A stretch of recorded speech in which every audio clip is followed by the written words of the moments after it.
Olá a todos, tudo bom? Hoje é com imenso prazer que a gente vai ter um sala de provas todo especial e lotado aqui. Vamos receber 3 produtores, além da sommelier Jéssica Marinzek. Falei certo, Jéssica? Falou certíssimo, Marinzek, é isso aí. Tem muita consoante. A gente está aqui com a minha amiga que eu não vejo há um tempão, Paulo Schenato, vai apresentar aqui 2 vinhos da Bertolini. A gente está com Roberto Carnelli Júnior, que também vai apresentar 2 vinhos da Carnelli. E a gente vai, como a gente gosta de fazer tudo ao contrário, em vez de abrir com os espumantes, a gente vai encerrar com os espumantes tradicionalíssimos da Dom Giovanni. Está aqui o Daniel Panizzi para falar desses espumantes. Então, queria primeiro dar boa tarde a todo mundo que está aqui. Obrigado por aceitarem o nosso convite, ou como a gente diz lá em Portugal, o nosso desafio, né? de apresentar aqui os vinhos nessa nossa sala de provas. Então, antes de começar a provar, já vou começar passando a bola então para a Paula, justamente para que a Paula fale um pouquinho desse projeto da Bertolini, do lugar onde você está, como é que é a filosofia de trabalho de vocês, e aí a gente já começa falando dos vinhos. Paula, a bola está contigo. Então, vamos lá. A Bertolini é um projeto recente, tá? Se elabora vinhos para comercialização desde 2012, mas o vinhedo existe desde 2002 em Encruzilhada do Sul, tá? Sempre foi vendida uva e desde 2012, então, alguma coisa de uva é direcionada para vinhos que, de fato, são elaborados para serem comercializados. Antes se fazia vinho, mas era para presentear funcionários da empresa, que também é dos mesmos sócios, que é a Móveis Bertolini. Presentear funcionários, fornecedores, era usado em festas das empresas. Agora, de fato, é comercializado. Bom, vamos aos vinhos. Filosofia. Eu já estou meio receosa de usar pouca interferência, porque acho que já banalizou o termo. Mas, de fato, se busca isso nos vinhos da Bertolini, até a maioria deles, eles são 4, né? Os 3 tintos e um branco, os 3 tintos não são filtrados, inclusive esse assemblagem que a gente vai degustar, possível ver turvação na taça. Então, eles têm um certo toque de rusticidade. Acreditamos que com isso se preserve um pouco mais do terroir, enfim, por proposta também da empresa. Temos, então, para degustar hoje, o Bertolini Chardonnay, pegar ele aqui. Que é todos os vinhos levam nomes de ferramentas de ferraria, porque o pai dos 5 sócios, enfim, da Bertolini e da Vinhos Bertolini e da Móveis Bertolini, ele era ferreiro.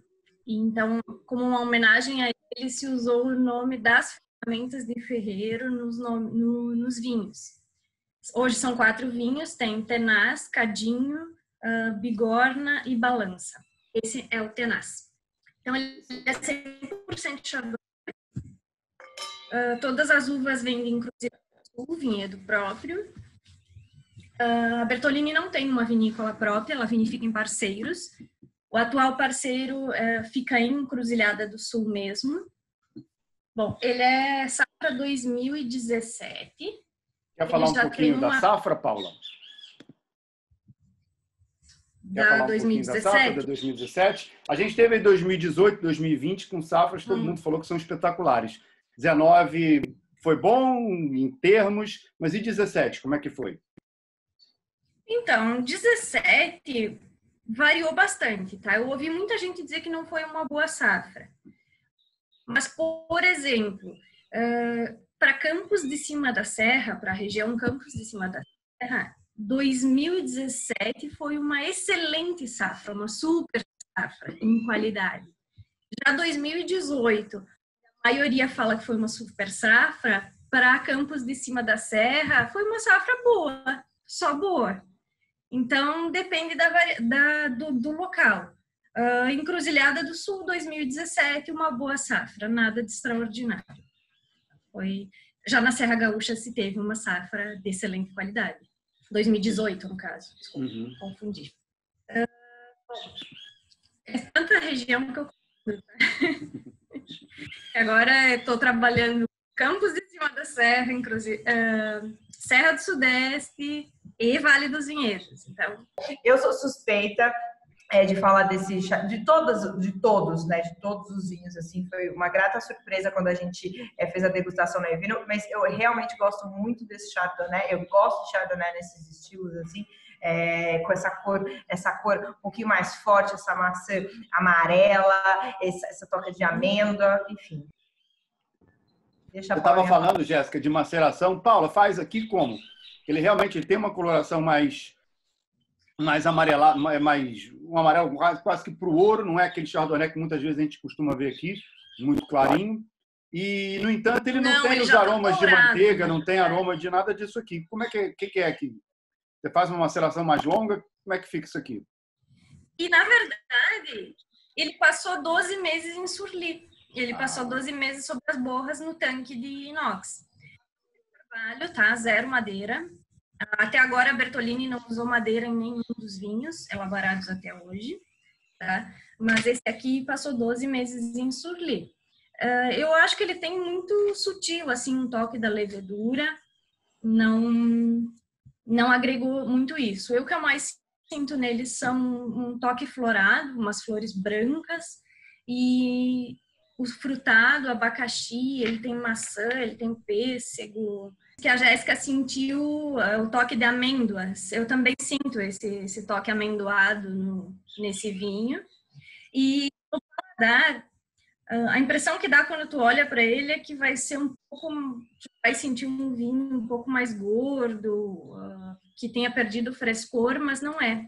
Quando você coloca na boca, você vê que a acidez está viva ainda, ele ainda é fresco, e tu sente até um toque cítrico na boca, que dá mais refrescância ainda para o vinho, uma citrinha bem bacana. Eu não sei, Jéssica... Você está com o vinho aí também? Tô com ele aqui, ó. Eu não sei o que vocês acham, mas esse toque cítrico para mim é muito, muito claro, muito evidente. Foi a primeira coisa que me chamou a atenção na boca, além justamente dessa acidez que ele tem, uma acidez gostosa, muito bem trabalhada, que às vezes as pessoas pensam tanto num Chardonnay barricado, num Chardonnay com muita estrutura, e esquecem dessa acidez que a Chardonnay dá, que eu gosto tanto. Eu acho uma característica bem legal dela. Ele tem muita boca, esse vinho. E no início, os Bertolini, um deles era sócio do Angeben. Então, é assim que iniciou esse negócio da produção de uvas. Depois eles se separaram, a vinícola ficou só com o Angeben e os Bertolini acabaram ficando só com o vinhedo e cresceram ele. Hoje eles têm 33 hectares de vinhedos nessa área lá em Encruzilhada do Sul. São diversas variedades que são usados para os vinhos da Bertolini, ainda não são todas as variedades lá cultivadas. A Bertolini hoje só tem um branco Chardonnay e tem 3 tintos. Um deles é um Teróldego, o outro é um corte Merlot com Touriga e o terceiro, que é uma assemblagem que nós vamos degustar aqui também, que é um corte de Merlot, Nebbiolo e Touriga Nacional. É 42 Merlot, 33 Nebbiolo e 25 Touriga. Mas já vamos para ele. Vamos para ele, vou até mostrar a garrafa aqui. Aliás, as imagens estão muito bonitas, viu? Os rótulos, parabéns. Que bom, obrigada. Vou aumentar aqui. E eu acho que é um vinho que é super fácil de harmonizar. Não é o vinho que necessariamente pede um acompanhamento, uma comida junto. Uma companhia é o suficiente, ele é facilzinho de beber. E tranquilo de harmonizar também pela acidez que ele tem, acompanha bem pratos com acidez elevada. E aqui a gente está falando de acidez natural, né? Você não precisa corrigir nada, né? Não, aqui não, aqui é acidez natural. Harmoniza com pipoca, né, Jéssica? Gente, é porque assim, o público da Evino é doente por harmonização. Assim, você fala assim, harmoniza com risoto. Aí eles ficam assim, mas e o risoto de camarão? E o risoto de limão siciliano? E o risoto de linguiça, e o risoto de cogumelo. E assim, como a galera gosta muito, eu falei, cara, esse branco harmoniza com pipoca, acho gostoso. Mas vamos pro tinto, não quero atrasar a gente não. Fez muito bem falar isso. Você sabe que essa coisa de harmonização, às vezes as pessoas são muito cartesianas, né? E eu gosto quando as pessoas abrem a cabeça. Eu tenho feito, por exemplo, de propósito, eu tenho feito churrasco com Porto Tawny 10 anos. As pessoas primeiro levam um susto, não entendem nada do que está acontecendo, mas depois que elas provam, eu não falo nada. Eu falo assim, primeiro vocês provam, depois eu explico por que funciona. Aí elas ficam, meu Deus, mas por que aconteceu aqui? Aí eu falo, você tem o doce e o salgado, combinam muito bem na culinária, você tem esse tempo inteiro. E tem que ser o 10 anos. O 20 já tem muita estrutura, muito peso, já não vai combinar tão bem. Mas o 10 anos, aquele doce salgado funciona maravilhosamente bem. E o que tem ali de acidez vai muito bem com a suculência da carne, o doce do 10 anos. Então, às vezes, é preciso abrir a cabeça. As pessoas têm que entender que, calma, vai, chuta aí que, de repente, entra. Na pior das hipóteses, você bebe o vinho e come separadamente, com uma água no meio. Enfim. Eu amo Tawny, eu vou fazer certamente essa Faz, dica. 10 anos. Inclusive, eu vou começar a falar que você falou isso para mim. Eu falei, gente, pode falar. Vem cá, gostei muito do nariz desse assemblagem aqui. E é engraçado, normalmente a Touriga é super dominante no nariz. Aqui até sente, mas eu achei que ela fosse sobressair muito mais do que ela aparece. Ela aparece em doses homeopáticas. O que acontece aqui? Eu confesso que a Touriga, para mim, ela está um pouco escondida. Assim. Pois Sinto ela muito sutil. São 30 e... eu nunca sei de cor. 42% Merlot, 33% Nebbiolo e 25% Touriga. Para mim, o Merlot e o Nebbiolo dominaram. Vermelha, mais cereja, morango, enfim.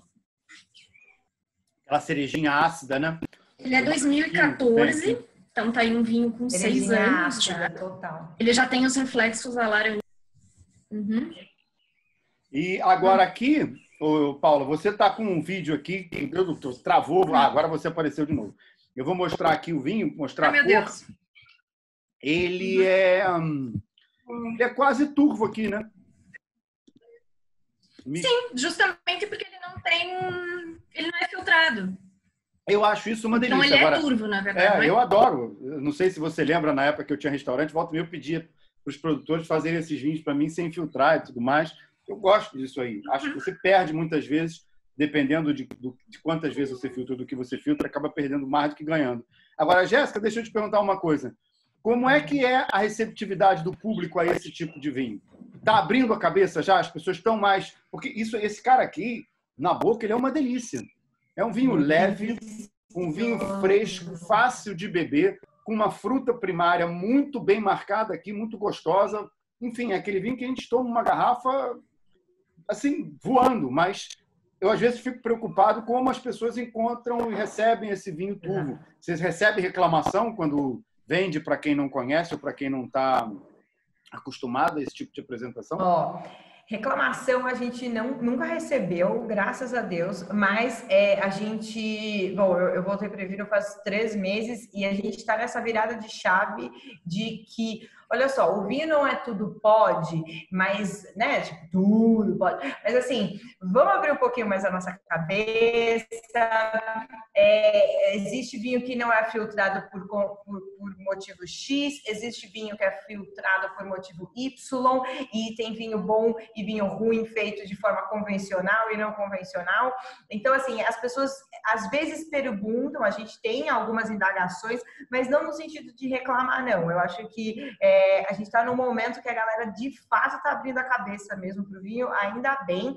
E o nosso objetivo é esse, falar para as pessoas, se joga, se aventura, é autoconhecimento. Se você não gostou, tá tudo certo. Não gostar é uma coisa, o vinho ser mal feito é outra. Se você não gostou, beleza, acessa esse vinho, diz que não é o teu tipo e vai para o vinho que é o teu tipo, porque o vinho é bem feito, né? Então é um pouco nesse sentido.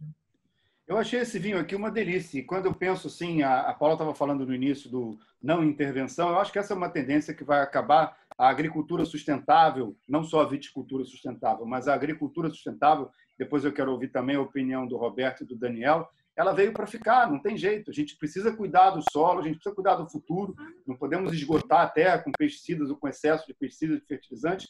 Esse é um debate que veio para ficar e que eu acho que é o futuro mesmo, não tem jeito. Quanto à viticultura, ou à enologia, na verdade, né, também de menos intervenção, é uma tendência. Não sei quanto tempo dura, e eu gosto, pessoalmente, provo muitos vinhos assim. Esse vinho está muito bem feito, esse vinho aqui. Se eu levar, por exemplo, para uma feira desse tipo de vinho, é um vinho que vai agradar e as pessoas vão ficar bastante bastante impressionados com ele. Parabéns, Paula. Está muito Eu acho bom que esse hoje vinho aqui. os dois extremos, né, do vinho, o chamado natureba e o industrializado, que o industrializado, vamos lá, grandes vinícolas, tem que ser assim, não tem como ser diferente, é um volume gigante, mas a maioria dos pequenos, ele está ali no meio termo, sabe? Tentando ser sustentável, usar menos insumos na agricultura, usar menos insumos, menor intervenção dentro da cantina. Acho que isso é uma tendência, principalmente das vinícolas menores, ficar nesse trabalho intermediário, o que eu acho ótimo. Enfim, aí é conceito de trabalho. Eu sempre gosto vou por muito, esse lado. Gosto desse conceito e gostei muito desse vinho, porque não é qualquer vinho com menos intervenção, menos interventivo, que fica bom. A pessoa tem que saber o que está fazendo. Uma vez eu conversando com o Nicolás Joly sobre isso, ele fala que é até mais difícil, né? Você tem que primeiro ter uma uva de qualidade espetacular e extremamente perfeita, sem nenhum problema sanitário, porque senão você carrega tudo para a fermentação e é quase como se a fermentação fosse um amplificador, né? Tudo que está errado ali, eu não consigo pensar em outra palavra melhor do que descaralha. Então, perdão pelo palavrão aí. Se você está falando, tá tudo certo. A coisa vai toda por água abaixo. E aí a gente vê muitos daqueles vinhos ditos pouco interventivos cheios de problemas, que, na verdade, acho que quando a pessoa tenta fazer um vinho assim, ou busca essa filosofia, ela quer mostrar o que a terra tem. Buscar a representatividade maior do terroir. E quando você deixa elementos estranhos ao terroir, defeitos, problemas, dominarem aquele vinho, você já não está mais levando o terroir ali. Então já perdeu a essência daquilo, a razão de ser, né? Sim. Aí é melhor até você corrigir do que você entregar um vinho com problemas. Esse aqui está muito bem feito mesmo. Parabéns. Com certeza. E esse tem a vantagem de ser um corte. Vamos lá, quem faz vinho sabe que fazer corte é a melhor coisa que tem para tu conseguir um equilíbrio melhor, uma harmonização melhor daquele vinho. Tu faz os testes de corte, é a melhor coisa que tem. Varietal já o negócio não é tão simples. Isso que eu Mas ia te quando perguntar. Tu tem opções de fazer corte, facilita muito para tu ter Esse corte aqui tudo você de faz... melhor ali de cada vinho. Esse corte aqui você faz como? Você vinifica tudo separado e aí só na hora do engarrafamento Tudo faz separado. o corte? Ou você faz o corte um pouco Só na hora antes? de envasar. Só na hora de envasar. Tá. Na hora de envasar. Quer saber. Na hora de envasar. Parabéns, Paulinha. Deixa junto aí parado, decanta e invasa. E era isso. Parabéns, Obrigada. Paulinha. Tá uma delícia. Vamos passar agora para o Roberto. Roberto, primeiro fala um pouquinho do teu projeto e aí depois vamos falar dos vinhos que você tem aqui. Vamos lá, Alexandre. Gostei das suas ponderações também em relação ao consumo de vinho e muito do que a Jéssica falou, a defendo também. Não existe... É bem tênue essa linha quando a gente pensar, né, em descomplicar um pouco o vinho, né? Isso é uma tendência mundial. A gente vê, inclusive, em outros países que tem mais tradição, digamos, que o Brasil e que levavam o vinho para um lado muito extremo no sentido de regras que acabaram tendo uma queda no seu consumo per capita, né? Então, acho que é bem por aí essa questão. A gente tem que encontrar o vinho que a gente gosta. Tem muito vinho por aí, muito vinho brasileiro de altíssima qualidade. Então, basta simplesmente encontrar, seja ele natural, seja ele industrializado, seja de determinado terroir. O importante é que não seja exatamente um vinho mal elaborado, um vinho que tenha defeito, né? Concordo muito com isso, acho que foi muito boa essa colocação. Mas vamos falar da Cainelli. Estou com inveja aqui de vocês três, tirando o Dani. Viu que a gente está passando frio aqui, estou encolhido. Mas aqui no Rio hoje esfriou, viu? Pô, deve estar uns Ontem 25 estava um aí. sol, nada, tá 20 graus, 19, 20 sei lá. graus. Ontem estava quase 30 essa hora, cara. Tava pegando sol, olha como é que eu tô queimado aqui. Aqui tá complicado hoje. Mas tem vinho, então tudo bem. A Cainelli, ela é uma pequena empresa, então, que ela tem sim uma história. Ela nasce lá em 1929, mas ela encerra as atividades por volta de 1965. Na época, a gente produzia 350 mil quilos de vinhedos próprios, o que era bem significativo para a época que se encontrava a viticultura aqui na Serra, aqui em Bento Gonçalves. Falência, enfim, por serem 11 irmãos de administração, por causa do êxodo rural, a crise monetária, foram vários fatores aí que fizeram com que a atividade se encerrasse.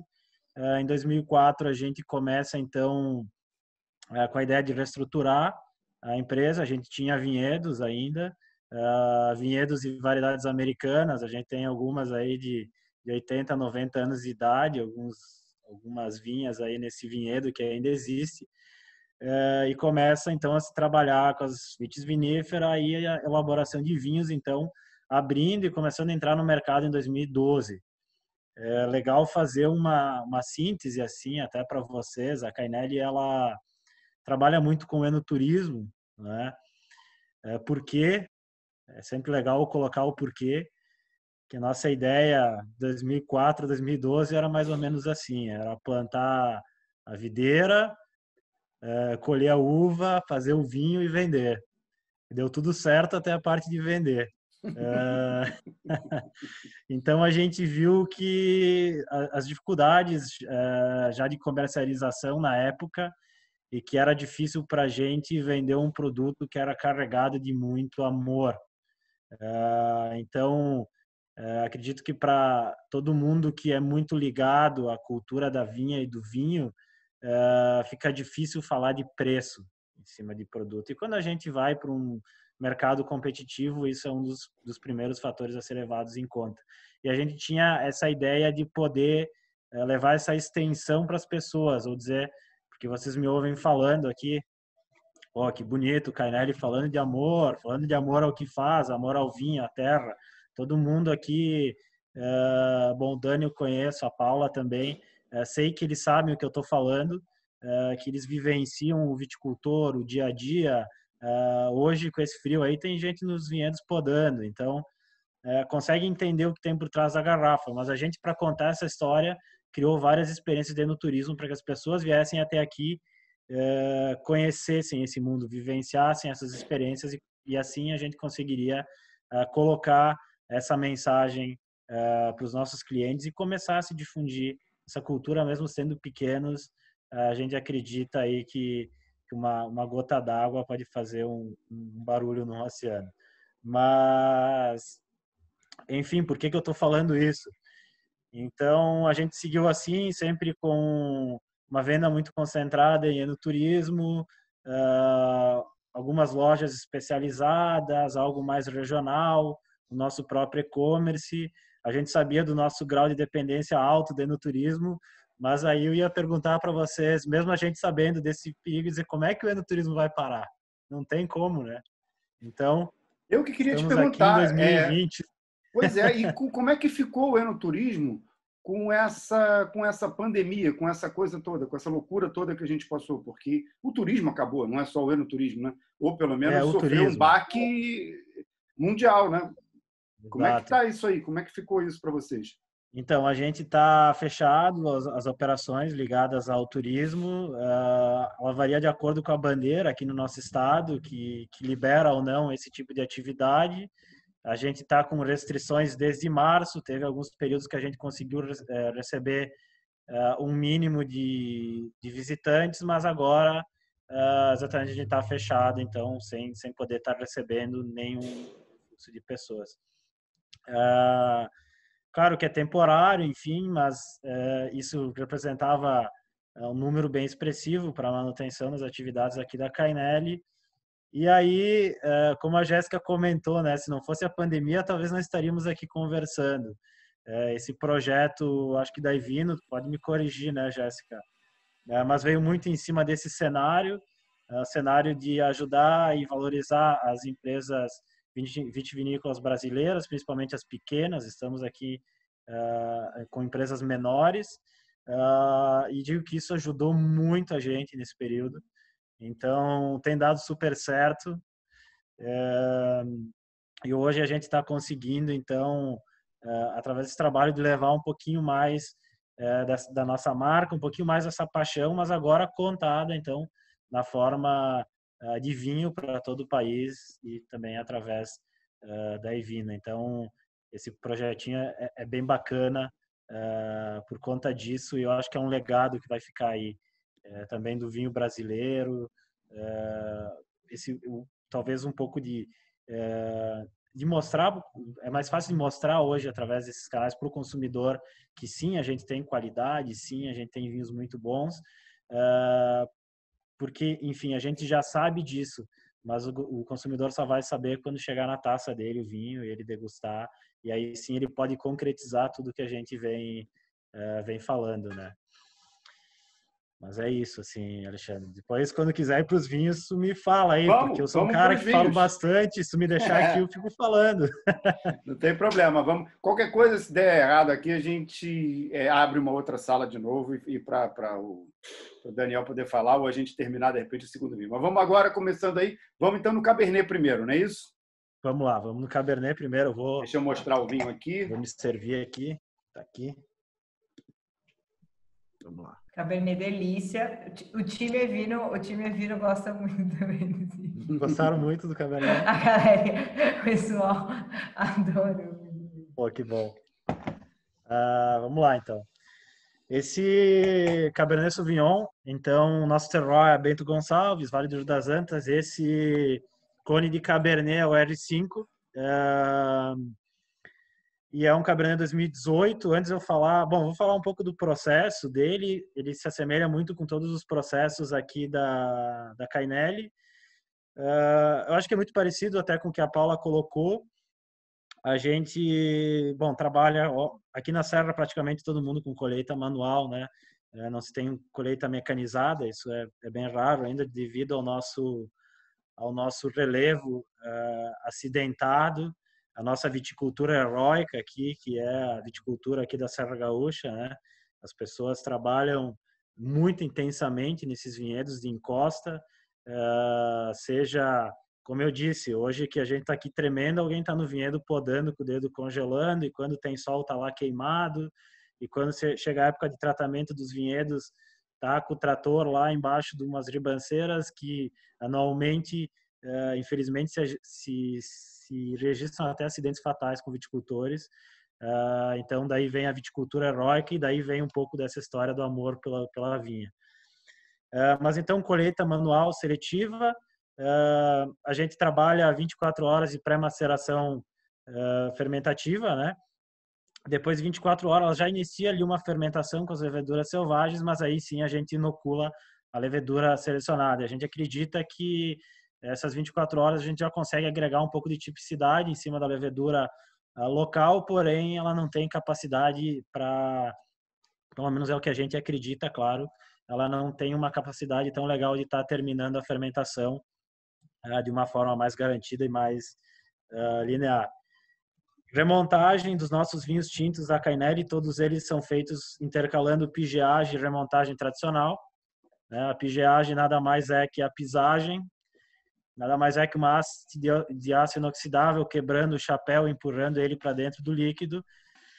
Então, a gente faz essa pigeagem que é para extrair mais aroma frutado, não ter tanta oxidação através da ação do oxigênio no vinho. E se começa a aparecer algum aroma reduzido, algo nesse sentido, já pela falta de oxigênio, a gente abre para a remontagem tradicional, então, jogando o oxigênio para dentro do vinho. Esse Cabernet 2018, ele não tem passagem por carvalho, porque ele entra numa linha jovem da Cainelli que nasceu com esse vinho.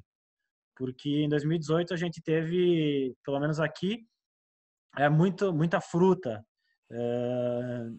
tintos, e principalmente no Cabernet, não é característico o Cabernet da Serra Gaúcha ser um Cabernet frutado. Você tem uma ideia, quando fui degustar no tanque, eu tive que conferir 2 ou 3 vezes lá se era mesmo o Cabernet Sauvignon que estava degustando, se não tinha errado o tanque, porque ele tinha muita fruta. Não tinha nada do pimentão, nada do herbáceo, que é uma característica que a gente já encontra nos Cabernets locais aqui. Então, é um Cabernet diferente, né? Para mim fica muito essa questão da fruta vermelha, ele lembra até um cassis também, um mirtilo, a framboesa, ele fica muito no frutado. Gosto muito, sou suspeito em falar. Mas em boca também ele repete. Um bom volume de boca, não se sente nada do tradicional da picância, do tanino ou do verde, do herbáceo, assim, ele preenche a boca, é bem redondo, ele apresenta a fruta até no retrogosto. Ele tem, assim, uma persistência, ele tem volume, mas ele é muito agradável. Então, eu diria, assim, que esse vai ser o Cabernet 2018, dificilmente 2019, 2020 serão assim, com uma característica, assim, bem de fruta e de um Cabernet que pode ser consumido mais jovem do que o tradicional dos vinhos tintos aqui da Cainelli. Um Cabernet que também é típico em boca, né? Ele tem um bom volume de boca, mas ele não tem nada de tanino agressivo, não tem aquela leve picância tradicional do Cabernet Sauvignon. Ele remete sim a volume, até retronasal de frutas, uma boa persistência em boca, mas enfim, um vinho de médio corpo, mas e sempre trazendo a mesma característica do nariz, que é esse vinho mais leve, eu diria que para um Cabernet Sauvignon brasileiro ainda da Serra Gaúcha, né? Alguns vinhos a gente trabalha uma filtração de 0,4 micra na saída do tanque para a enchedora, alguns não. O Marcelin não, mas o Cabernet sim, para ele também ter esse caráter mais jovem, que às vezes um leve toque das borras, aí quando ele está levemente turvo, ele deixa ele ter um caráter de um vinho mais de guarda e mais encorpado, e como a gente viu a fruta no vinho, a gente preservou essa característica dele. Então, diria que vindo em contra o que a Paula falou, sobre ter uma característica mais purista, o nosso purista é o que o Cabernet nos mostrou que ele veio para ser um vinho jovem, e assim ele vai ser. A gente conduz ele até onde a variedade na safra pode ir, né? Então a gente não força de um Cabernet frutado a ter um vinho estruturado de guarda para 5, 6, 10 anos. Não. Ele veio com esse caráter mais leve, ele já é trabalhado para ser um vinho mais leve, que teve uma aceitação incrível, né? Mas o leve que eu digo também, vale ressaltar que é um leve para Cainelli, tá? Que os nossos tintos normalmente são tintos muito mais potentes que esse Cabernet Sauvignon. Roberto, eu vou te fazer uma pergunta, e a pergunta também é extensiva para a Paula, para o Daniel e até mesmo para a Jéssica também. Eu fico muito feliz quando eu vejo um vinho como esse aqui, porque eu acredito que o Brasil, ele felizmente está começando a descobrir, a construir a própria identidade. Eu acho que a gente tem uma viticultura nova também, a querer exigir demais que a gente tivesse o que os portugueses, franceses, italianos, espanhóis têm, gregos com 200, 400 mil, 2.000 anos de história. A gente tem uma viticultura nova e uma viticultura moderna mais nova ainda. A gente é contemporâneo dos caras que revolucionaram tudo aqui. Então, a gente bebe com eles, enfim. Mas durante o início do século XX, final dos 90 e o início do século XX, principalmente depois do início do século XX, a gente começou um pouco a tentar imitar chilenos e argentinos no nosso estilo de vinho, buscando vinhos com muita concentração, extraindo muito, colhendo a uva super madura, e isso não combina com o que nós temos a oferecer, pelo menos com todas as visitas que eu já fiz aí, especialmente ao sul. Eu acho que o que a gente tem é um potencial incrível para espumantes e brancos, por conta do nosso ciclo curto de maturação, e para tintos muito leves e frescos. Uma acidez natural que nós temos, e muitas vezes eles lá não têm, eles têm que corrigir, nós aqui temos, e buscar justamente esse tipo de vinho. Então, quando eu vejo um Cabernet que nem o seu, é justamente aquilo que eu acredito que o vinho nacional deva ser. Esse vinho fresco, vibrante, com uma acidez gostosa, uma fruta primária direta muito clara, muito franca, não só no nariz, mas principalmente na boca. A gente sente a fruta na boca, mas bem trabalhada, não é um suco de uva fermentado, não. É um vinho bem trabalhado, buscando esse lado e tudo mais. Eu queria saber a impressão de vocês, se é uma coisa que vocês foram buscando ou se é uma coisa que veio à medida que vocês foram entendendo melhor ainda o que vocês tinham em mãos e as possibilidades que vocês tinham. Perdão pela pergunta longa, mas ela vale para os três. Imagina. Obrigado pelos elogios. Fico bem feliz em ver Legal. Ver nossos filhos aí, nossos vinhos, né? Sendo elogiados assim. Bom, eu acredito que o Brasil, acho que Alexandre colocou muito bem. Me coloco como enólogo jovem, 30 anos, né? Já não tão jovem também, né? Mas ansioso, uma geração ansiosa. A gente tem muita ansiedade em querer fazer o Brasil voar, e o Brasil voa, em termos de tecnologia, em termos de crescimento do setor, porque às vezes a gente se esquece que a gente tem o quê? Dá para dizer 100 anos de viticultura de mais precisão? Não, nem pensar. Dá para dizer que dentro desses 30 anos eu vi a evolução do setor vitivinícola. Então a gente é uma criança aí começando a engatinhar perto da história dos outros países, né? Então, o que eu coloco com isso é que a gente tem sim tem hoje o estudo, tem muita tecnologia, agora cabe a gente começar a procurar variedades e estilos de vinhos diferentes, né? Agora a gente consegue ter isso. Até então a gente tinha que trabalhar para mostrar quem era o Brasil. E claro, tem a vocação de espumantes, a vocação que aí o Dani vai falar muito melhor que eu, a vocação para os vinhos brancos, mas os vinhos tintos, quais são os vinhos, quais são as variedades brasileiras? Isso leva tempo, são muitos anos de pesquisa, desde uma hibridação até, quando se fala em hibridação de variedades, são no mínimo 15 anos. Então, isso leva tempo. E eu acho que o Brasil ele vem se descobrindo e vem num ritmo muito incrível, sim, e a gente acompanha tem acompanhado essas tendências, né? Eu não sei, acho que a Paula, alguém... Paula e Daniel, o que vocês querem falar aí? Então, eu acho que o Brasil tem espaço, sim, para vinho tinto, muito. Não acho que o Brasil seja só espumante e vinho branco, mas por que está melhorando? Aí é o que o Roberto falou, o Carnelli falou. Muita do que a uva vem oferecer em cada região.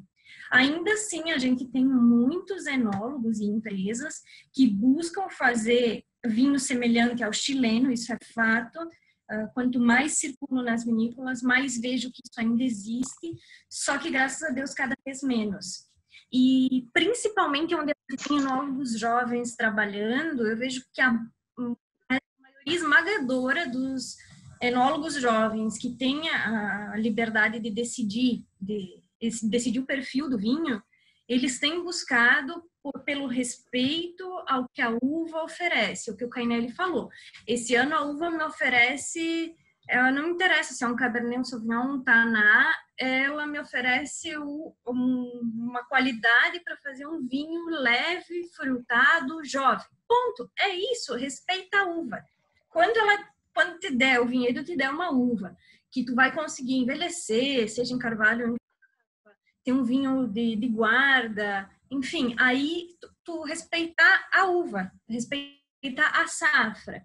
Eu acho que isso tem crescido bastante, por isso que também a qualidade tem melhorado. Graças a Deus. Dani? Esse é o meu ponto de vista. Então, eu acho que isso é só complementando o que a Paula e o Carnelli comentaram, mas eu acho que essa nova geração, né, não sou tão novo quanto o Carnelli, mas essa nova geração vem olhando para a matéria-prima. Eu acho que essa é a principal diferença da evolução do setor e, consequentemente, da qualidade. Então, começou a se olhar para o terroir, o que cada, né, região produz de melhor, e vamos investir nisso.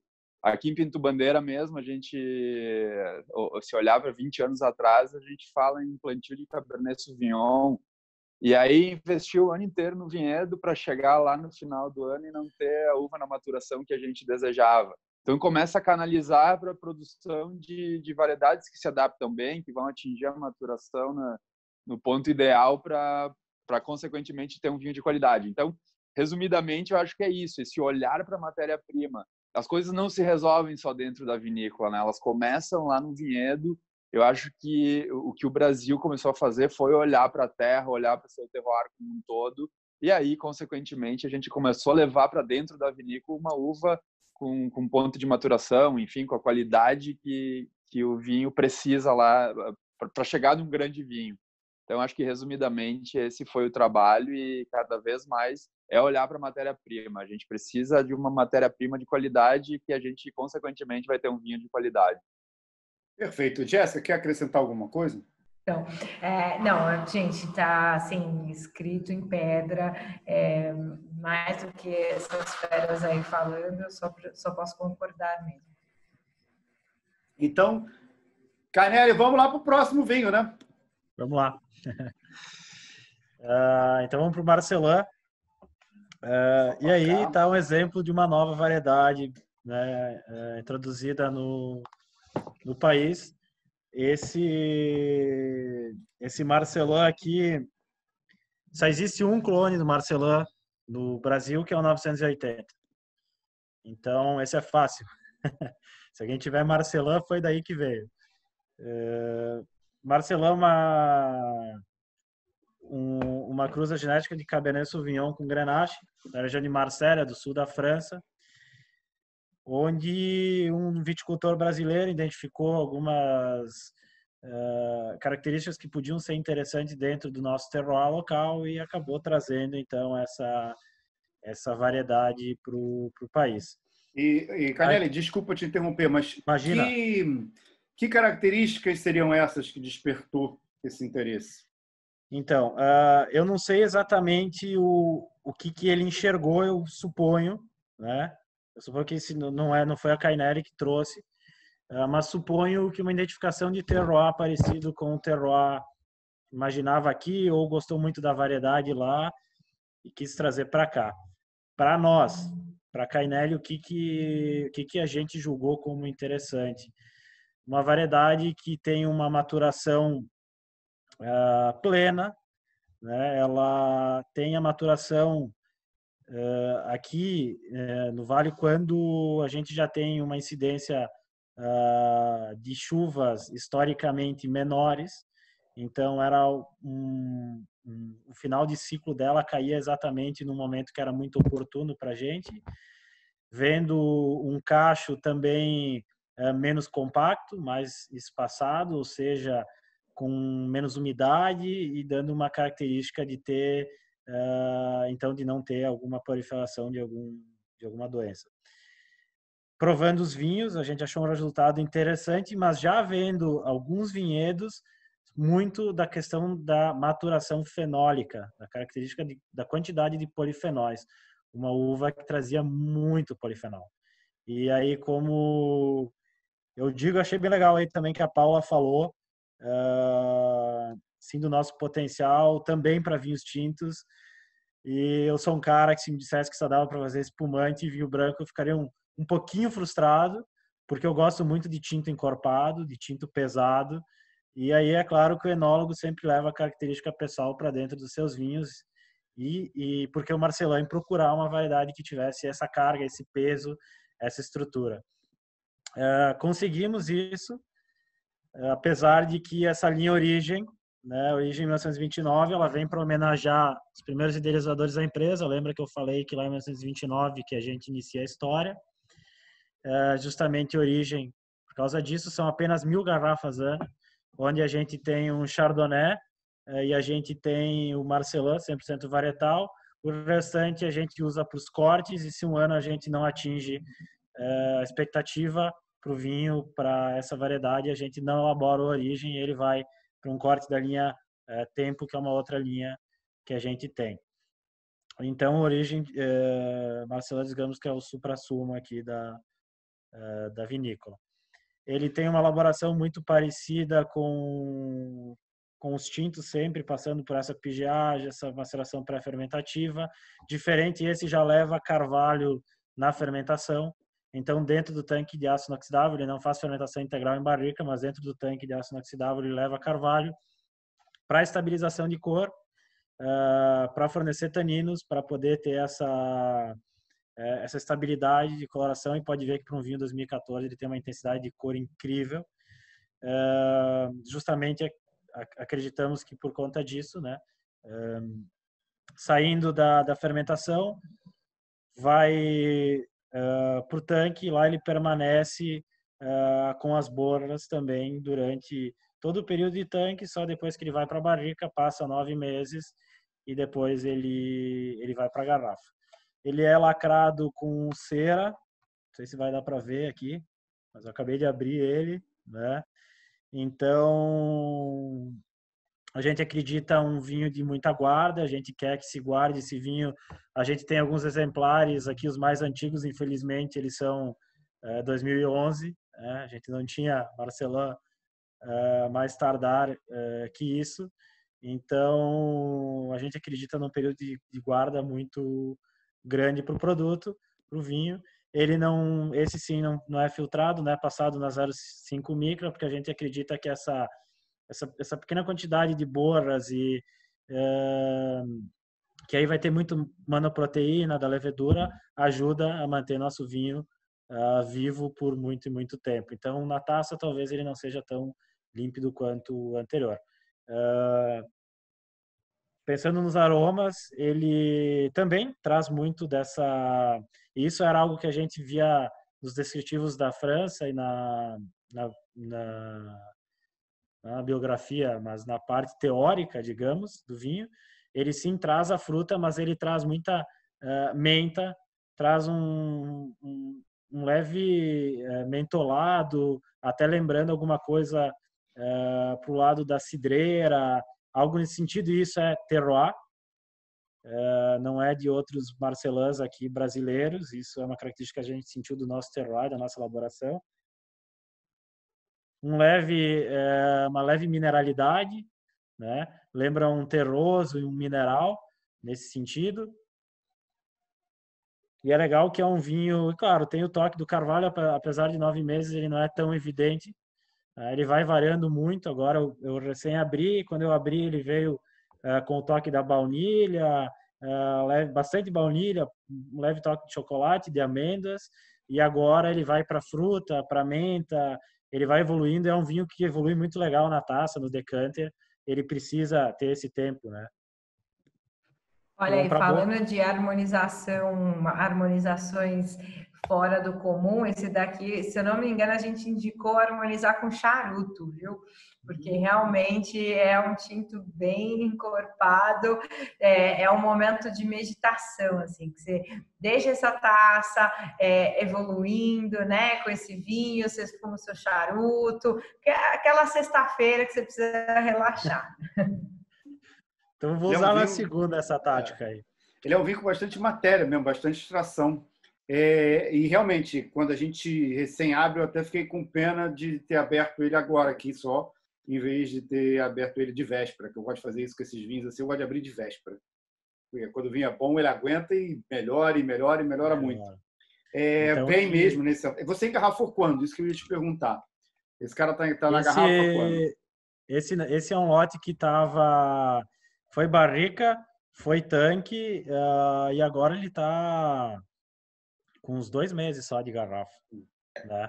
Ele me parece precisar mais de garrafa. Precisar de mais tempo para integrar melhor. Isso, exato. Ele dá para sentir o tanino bem vivo, né? Preenche muito a boca. Esse tanino vem de 3 pontos da uva, da barrica e do carvalho na entrada de fermentação.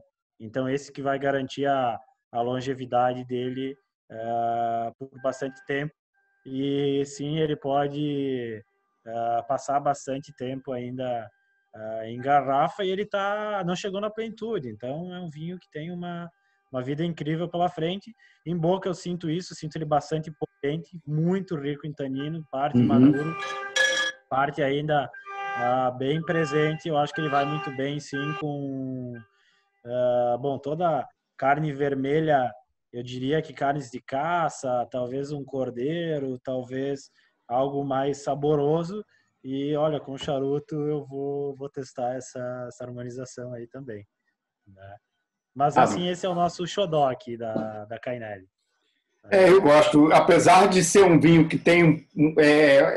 você falou que gosta de vinhos pesados, vinhos... Ele não é pesado, esse vinho. Ele é um vinho com corpo, é um vinho com estrutura, é um vinho com muita matéria mesmo, mas pesado ele não é. Ele tem uma acidez boa aqui, que ele consegue segurar, ele consegue dar frescor, a gente tem salivação, a gente tem frescor. Eu vou ficar andando com os portugueses ficando frescura toda hora, mas aqui não pega tão bem, né? Mas tem que, a cabeça tem que trocar o chip ali na hora de falar. Tem frescor, definitivamente não é um vinho que pese, não é um vinho que você tem dificuldade às vezes, aquele vinho de super extraído, super concentrado, que é muito bom no início, mas você tem dificuldade de terminar a garrafa. Não me parece o caso, não. Não, exato. Acho que colocou muito bem, Alexandre, melhor que eu as palavras. A gente busca, sim, nossos vinhos também, todos eles têm uma acidez bem presente, deixando eles, também garante a longevidade deles, mas deixa eles de uma maneira mais refrescante e agradável em boca. E realmente, não é aquela estrutura que às vezes vem ou muita madeira, ou uma extração até alcoólica e de matéria muito alta. Eu diria que ele tem sim sim um vinho muito estruturado, mas exatamente é um vinho que tem a facilidade em acabar com a garrafa, digamos. Eu acho que ele só precisa mesmo de tempo de garrafa, esse cara aqui.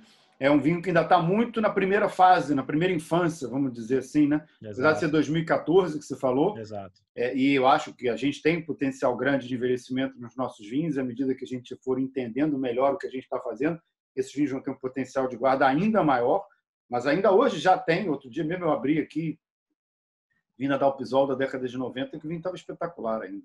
Potencial, e esse vinho tem, claramente, a gente vê, por conta desses elementos aí que você falou, do tanino que ele tem, da acidez que ele tem, da estrutura que ele tem uma vida longa pela frente. Para quem comprar, eu recomendo ou decantar 1, 2 horas, ou abrir de véspera, que é o que eu gosto até mais de fazer. Eu gosto de abrir de véspera, deixar na geladeira aberto, que aí a geladeira diminui a oxidação, né, por conta da temperatura, mas ela vai oxidando devagarinho. Adora o efeito que dá. Ou então esperar, deixar dentro da adega e guardar mesmo, não abrir agora não. Se não tiver tempo de decantar ou não quiser, porque é um vinho que ele tem muito mais, e claramente a gente vê isso, do que ele está oferecendo agora por conta disso. Ele precisa integrar tudo melhor. Você percebe que está tudo aqui. Só precisa ele amarrar. Exato. E aí eles levam uma caixa e vai degustando uma garrafa a cada 3 meses. Toma uma agora decantando, toma uma daqui a 3 meses, e assim vai. Perfeito. Jéssica, quer falar alguma coisa sobre esse vinho? Como é que é a receptividade dos vinhos da Cainelli na Ivino? Como é que está a coisa aí? Bom, primeiro que os meninos, eu lembro no dia da degustação na Ivino, os meninos amaram, né, esse Marcelo. O público gosta desse tinto bem encorpado, bem complexo. A aceitação, de fato, ela é bem grande. Então, a gente está bem feliz com esse rótulo. Falando uma coisinha de mercado agora, porque a gente vê que a gente imaginava no início dessa confusão toda que a gente fosse ter um baque enorme, porque os principais canais de venda, restauração, turismo, hotéis, fechou tudo, bares, lojas físicas, tudo fechou. Mas a gente teve um aumento de consumo do vinho no Brasil, mais em volume do que em valor. Em valor teve uma pequena queda, mas o vinho brasileiro subiu tanto em volume quanto valor. Como é que vocês da Ivino viram isso? Eu, conversando com o Zanini e com o Miguel Damiolo em salas de provas anteriores, eu acho que a gente finalmente tem capacidade de dar o boom que a gente sempre fala do vinho brasileiro, que a gente sempre fica esperando. Porque agora a gente tem qualidade e consistência em quantidade suficiente para suportar esse boom. Talvez fosse o que a gente ainda não tivesse. A gente só precisa trabalhar melhor a imagem do vinho brasileiro. Mas eu acho que mesmo sem a gente trabalhar essa imagem tão bem assim, de uma forma conjunta, a gente tem iniciativas pessoais muito boas, mas de uma forma conjunta talvez ainda falte para um todo, como a Wines of Chile faz com excelência, como o pessoal da Nova Zelândia, é incrível o que eles fazem. O que a Áustria fez depois de terem visto quase banido da União Europeia, os caras fizeram uma revolução praticamente em termos de imagem, que a gente devia olhar e ver o que eles fizeram para fazer igual. Mas a gente ainda não tem isso aqui. Mas mesmo assim a gente teve um crescimento desse do vinho brasileiro. Como é que vocês na Ivino viram? Como é que está o público? O que aconteceu? para a gente ter tido essa diferenciação notável aí na avaliação do vinho brasileiro por parte do público? Lalas, eu vou dar uma opinião bem pessoal sobre isso. Na verdade, que eu acho que as pessoas estão se permitindo a experimentação desses vinhos, porque a gente também sabe, como profissional do mercado, que os vinhos nacionais sofrem muito preconceito. As pessoas acham que são vinhos de baixa qualidade.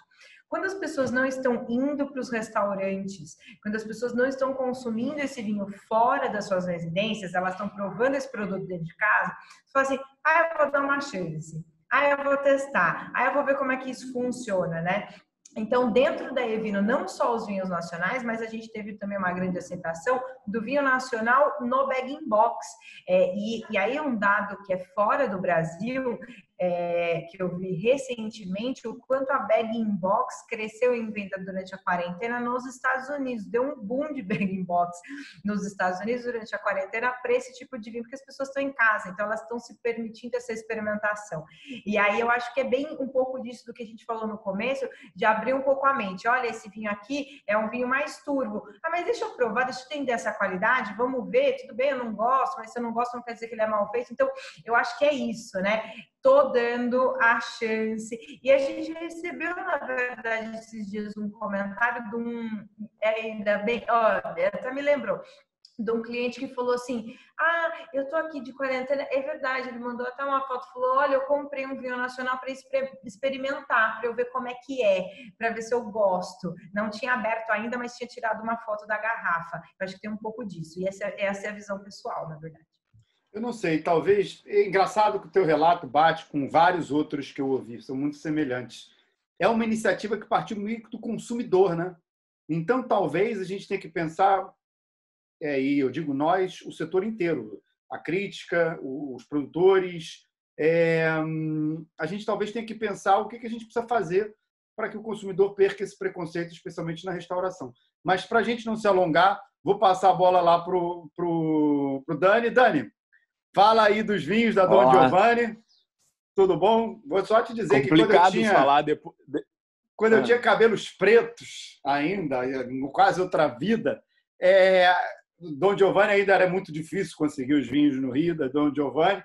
Era quase que aquela coisa de nicho, de culto, que sempre que alguém ia para o Sul, tinha encomendas, meus amigos, de caixas da Don Giovanni para cá. Não, traz aquilo ali, porque aquilo é espetacular e só tem lá.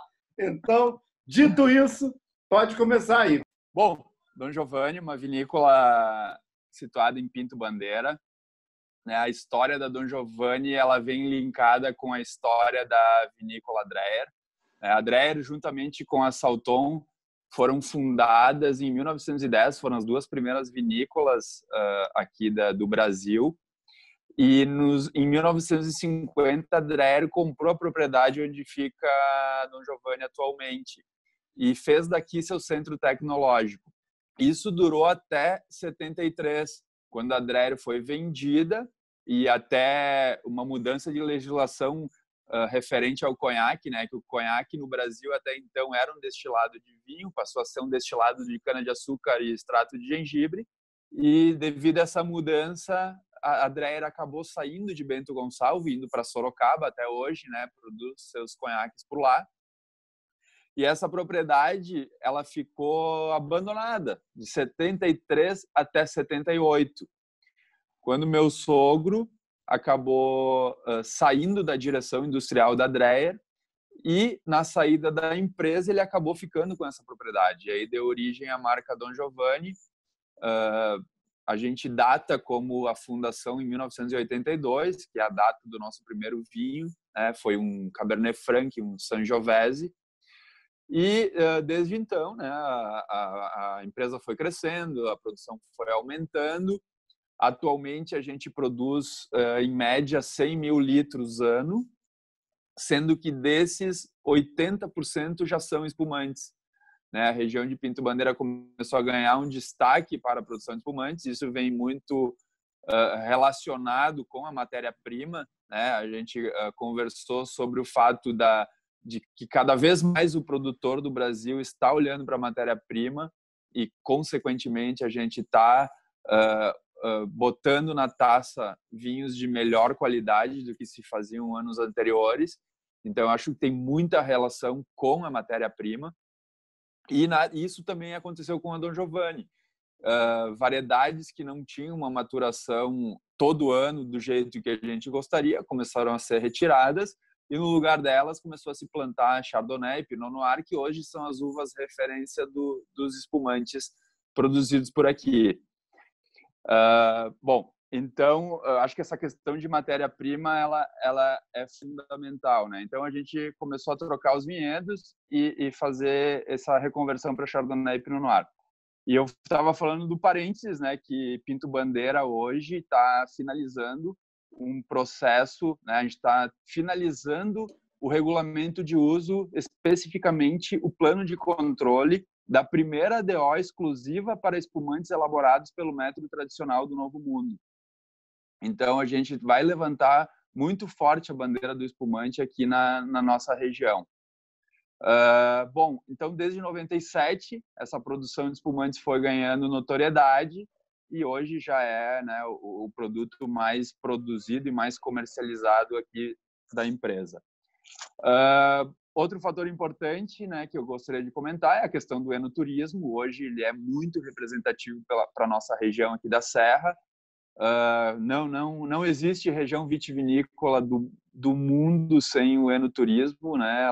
Ele é muito presente, e a nossa região aqui nos últimos anos é significativa a evolução não só da parte enoturística, mas de gastronômica e de outros atrativos. Então hoje a gente não tem aqui na Serra só o cara que vem em busca do vinho, a gente tem o turista que não tem essa ligação com o vinho, mas acaba, né, depois se deparando com ele aqui. E é um momento agora muito delicado, mas a gente espera aí com um retorno mais rápido possível, mas, né, um retorno responsável. E outro ponto legal, né, que eu gosto de salientar é a questão do manejo biodinâmico, que é uma cultura que a gente introduziu na Dom Giovanni há 6 anos. Eu sempre pergunto o que todo mundo gostaria de responder: vocês são biodinâmicos? Não, né? A gente não levanta essa bandeira, a gente levanta a bandeira do uso racional. A gente acredita sim em redução, em sustentabilidade, em harmonia com todo o meio ambiente, mas a gente sabe das dificuldades climáticas que a gente tem aqui e economicamente a empresa precisa produzir. Então, uso racional. Esse é um termo que a gente gosta de usar bastante. A gente já, com essa questão do biodinâmico, a gente teve uma redução significativa no uso de defensores, né? Hoje a gente não usa mais herbicida, a gente eliminou o uso de fertilizantes químicos, a gente prepara a nossa própria compostagem, mas faço sempre um comparativo. A homeopatia, ela é muito bacana, mas no momento que tu tem uma pneumonia, ela não vai funcionar, tu tem que entrar com antibiótico. Então, a gente usa essa arma aí para manter uma produção ativa. Economicamente, a empresa precisa andar.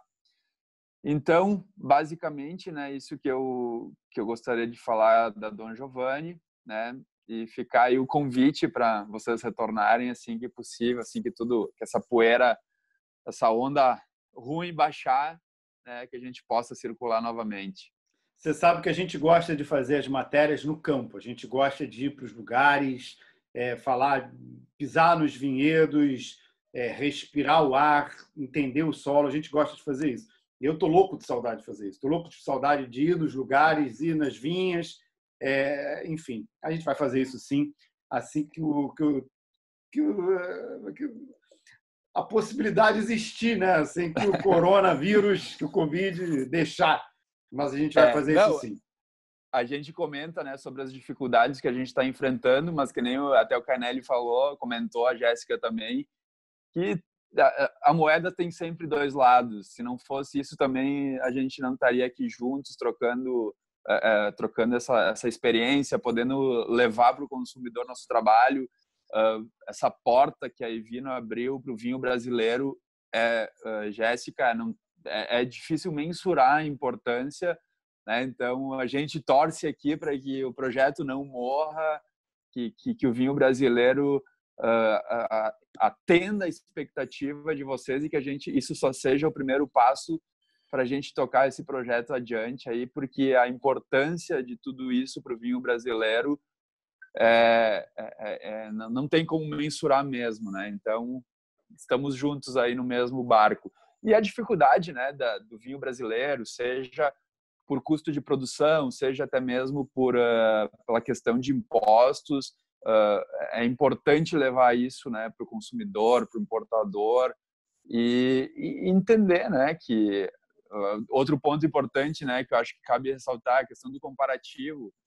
A gente é novo mundo, é vinho de novo mundo, é vinho de guarda, a gente vê vinhos evoluindo muito bem depois de muitos anos e querer se comparar aí com outras regiões é um erro, né? A gente tem que levantar a bandeira das nossas características e ir em frente. Então, um brinde aí a esse projeto aí que seja duradouro.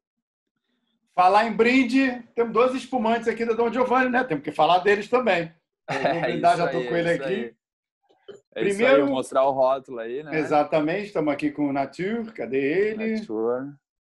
Gente, eu acho esse espumante incrível, incrível. Eu sou, assim, apaixonada. Puta espumante, meu. Eu sou suspeito máximo, né? Mas eu normalmente gosto muito de espumante Nature. Acho que a gente ainda mais aqui no Brasil, que os Bruts muitas vezes tendem a ser um pouco mais doces, quase no limite ali, né? Os Nature, que são espumantes mais secos, vêm muito de encontro ao meu gosto, né? Não que isso seja bom ou ruim, enfim, mas eu gosto. Eu acho que a gente tem uma tendência como consumidor que é a redução de açúcar, né? Conforme as taças vão passando, o açúcar vai diminuindo. Isso não é só no vinho, a gente vê isso no café, por exemplo.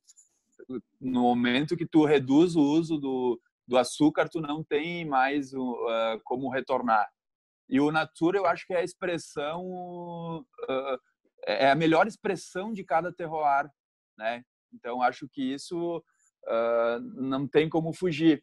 E no Brasil, a gente vê um número maior desse tipo de produto, porque eu acho que vai de encontro com a questão da acidez. Né? A gente tem um solo muito rico em quartzo, e isso que dá o aporte de acidez. Mas nosso espumante é uma acidez muito agradável, então permite esse tipo de produto, né? Mais do que vamos comparar com o champanhe, é difícil, né? De ver um Nature por lá, até porque tu tem aquela acidez que é muito, muito adstringente. Então, a gente tem essa possibilidade. Então, eu concordo, eu também sou um fã de Nature, porque ele leva essa expressão aí realmente do terroir de cada região. Perfeito. E aqui, como é que você faz esse espumante?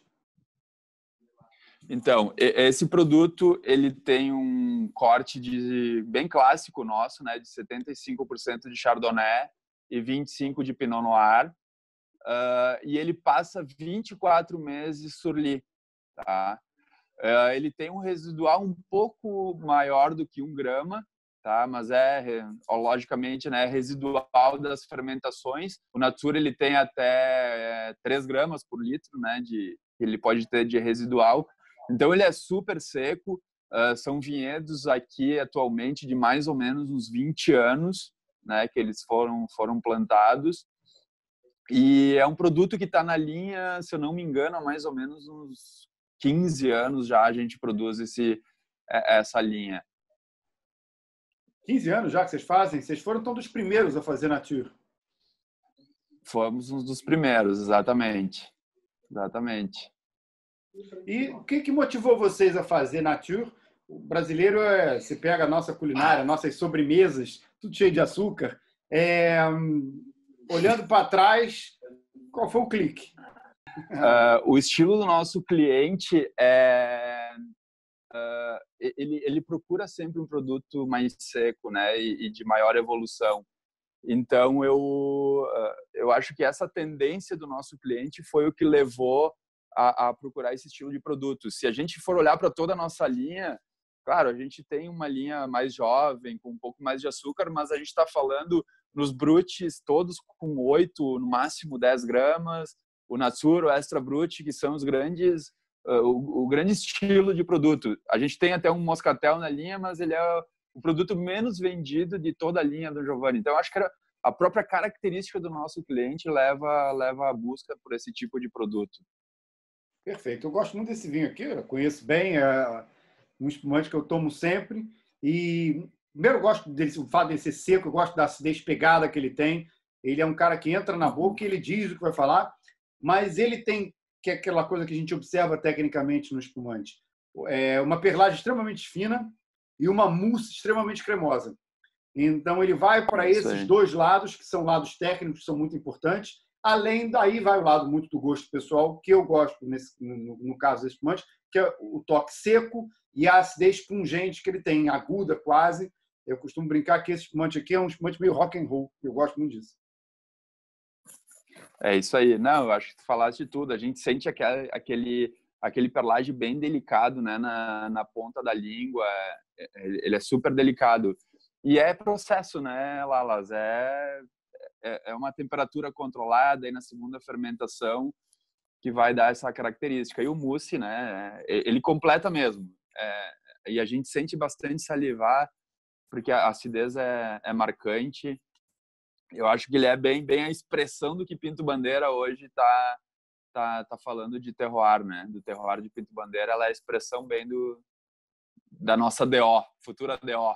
Ô, Dani, a gente falou aqui muito do preconceito que o vinho brasileiro ainda tem. Eu acho que isso já há algum tempo não se aplica aos espumantes, né? O brasileiro meio que já entendeu, já adotou a qualidade do espumante brasileiro faz tempo.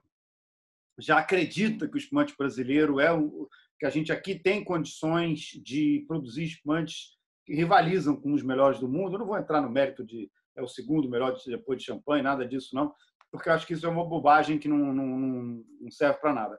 Mas o fato é que a gente tem condição de jogar, vamos dizer assim, a Champions League dos espumantes. Uhum. Você percebe isso também no dia a dia de vocês? Na hora que vocês produzem, vocês têm esse otimismo, vocês chegam para trabalhar sabendo que vocês fazem um produto de classe mundial, ou ainda é necessário um convencimento interno de não, a gente consegue sim, vamos fazer, porque o que a gente tem é bom? Eu acho que a gente olhando assim, a gente começou a produzir vinho tranquilo, né? A gente era produtor de vinho tranquilo, não existia espumante. E a gente cometeu muitos erros no passado que se refletiram dentro da garrafa. Então, pegar uma imagem, né, negativa e torná-la positiva é um desafio muito grande. E o espumante não teve isso, né? Ele nunca foi ruim. Ele nunca teve problema. Ele começou bem e só foi aumentando. E muito disso eu acho que é referente à questão da matéria-prima que eu comentei antes, de entender economicamente. Nós estamos falando de empresas. Então chegava final da safra, a uva maturada ou não, cara, tinha que colher e botar aquela uva para dentro da vinícola a qualquer custo. Só que custou caro, né? Custou uma imagem do vinho nacional, vinho brasileiro, uma imagem de um vinho de baixa qualidade. Por quê? Porque muitas safras a gente não atingia, por muitas safras o plantio era no lugar errado, e então a gente paga um preço ainda caro por isso. Mas, de novo, toda essa revolução que está acontecendo, essa questão da globalização, eu vou usar, a gente estava falando antes, né? O Canelli comentou sobre a idade dos nossos vinhos. Eu estou falando, são 30 anos que a gente começou, olha, sendo otimista, mas vamos lá, 20 anos que houve essa revolução. Sim. Então, a gente está começando a olhar vinhos com a qualidade diferenciada desde o ano 2000. Só que, atualmente, então, assim, respondendo a tua pergunta, o espumante, sem sombra de dúvida, não tem. A gente senta do lado de qualquer espumante, champanhe, cava, qual seja do mundo, com muito orgulho. Só que a gente também já faz isso com o vinho tranquilo.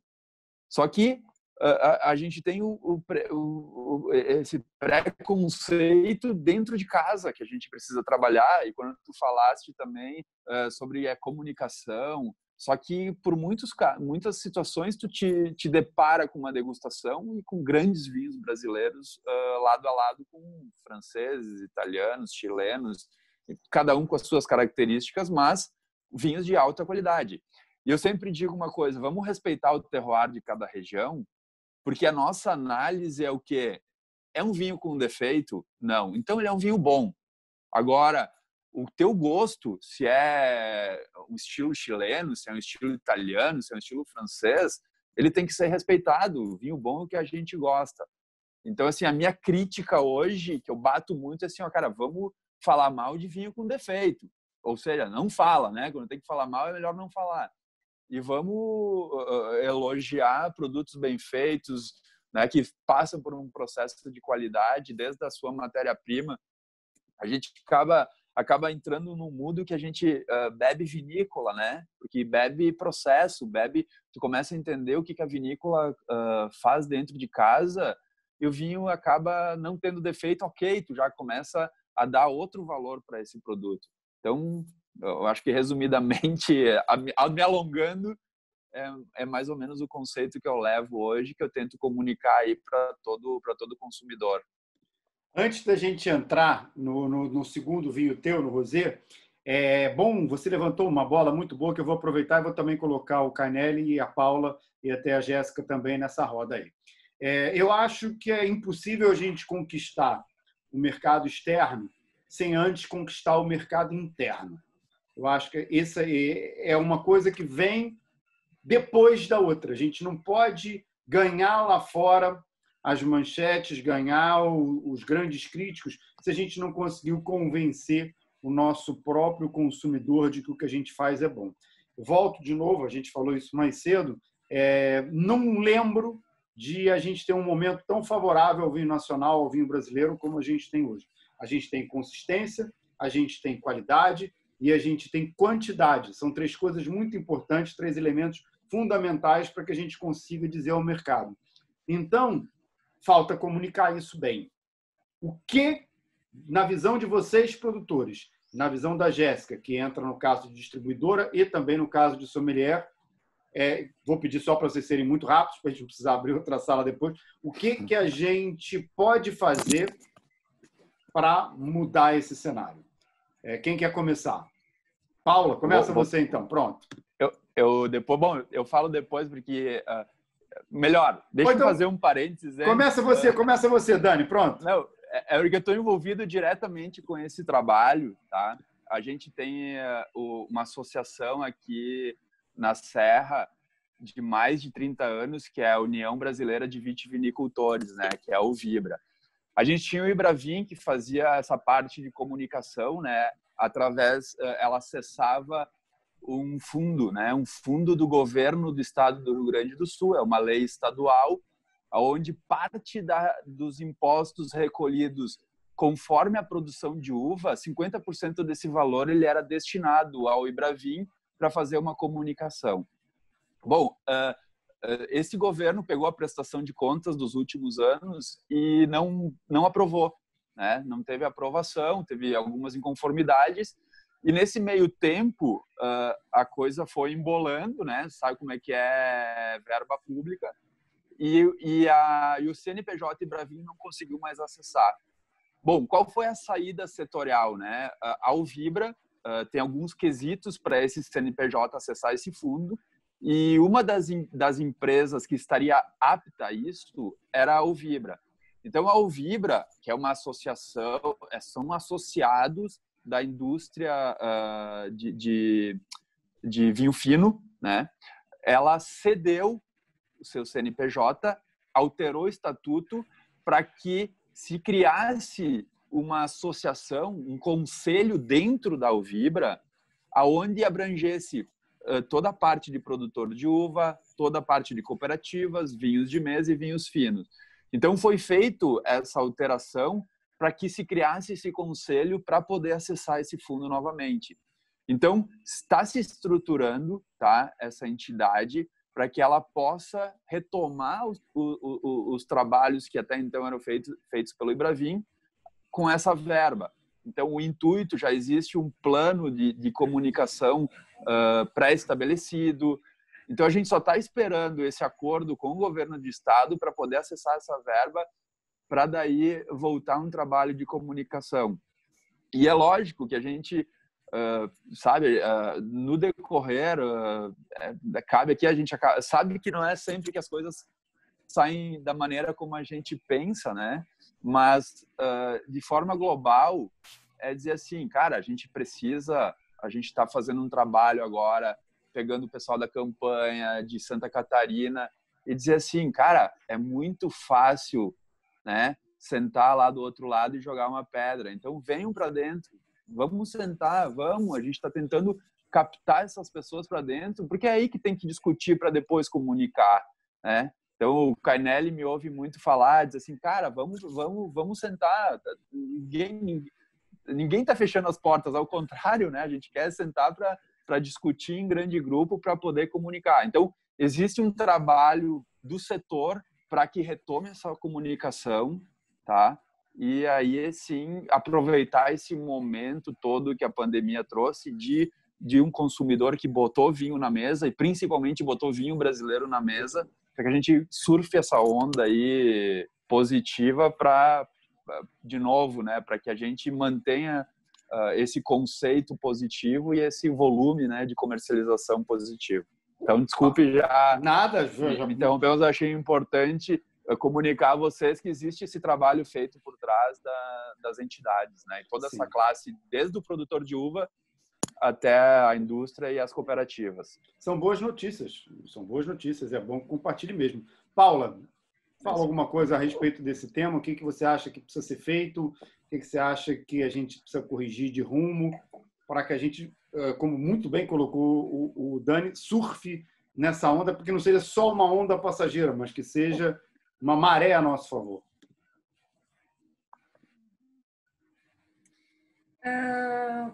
Eu acho que o Brasil tem ainda o complexo de vira-lata, ele não tá difícil de perder isso. Eu acho que a valorização do espumante brasileiro ele veio principalmente depois que fora do Brasil veio o atestado de que o produto é bom. Então, o brasileiro precisa desse aval, infelizmente.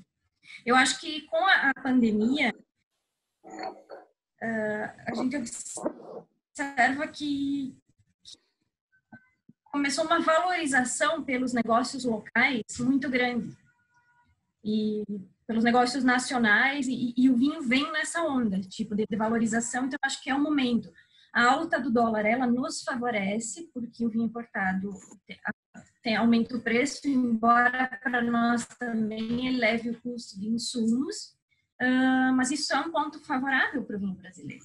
E eu acho que, sobre o que o Dani estava falando, eu acho que o Vibra-Vinho, o trabalho do Vibra-Vinho faz muita falta, e eu não sei de nada sobre a Alvibra. Eu trabalho para 5 vinícolas e nunca ouvi nenhuma movimentação. Mas aí é papo para outra situação, não para agora. A gente vai fazer um debate depois sobre isso. Pode ficar tranquilo, que eu adoro esses debates assim. Kainelli, tua vez. Deixa eu abrir meu microfone aqui, Alexandre. Bom, eu acho que, enfim, falaram muito bem os meus colegas. Eu acho que muito em cima... Eu ia falar justamente o que a Paula trouxe em relação, às vezes, o concurso fora do país. Às vezes, essa premiação externa acaba fazendo o brasileiro valorizar mais o produto. A gente tem, sim, um certo preconceito contra o produto nacional, não contra o vinho nacional, contra o produto nacional, seja calçado, vinho, sei lá, vestuário, o nacional ainda ele está embaixo, mas eu acho que a pandemia ela traz um bairrismo, no sentido de valorização de país, de agregar no sentido que a gente tem que se fortalecer, as pessoas estão começando a entender um pouco mais como tudo isso funciona e como é importante a gente usar e comprar e adquirir produtos brasileiros e que sim, eles têm qualidade, todos os produtos. Na Austrália, que tem, eu achei muito interessante que eles têm aquele selo esse produto ele é produzido por famílias australianas, ou esse produto ele é importado por famílias australianas. E as pessoas procuram esses produtos feitos importados, mesmo que eles custem mais caro.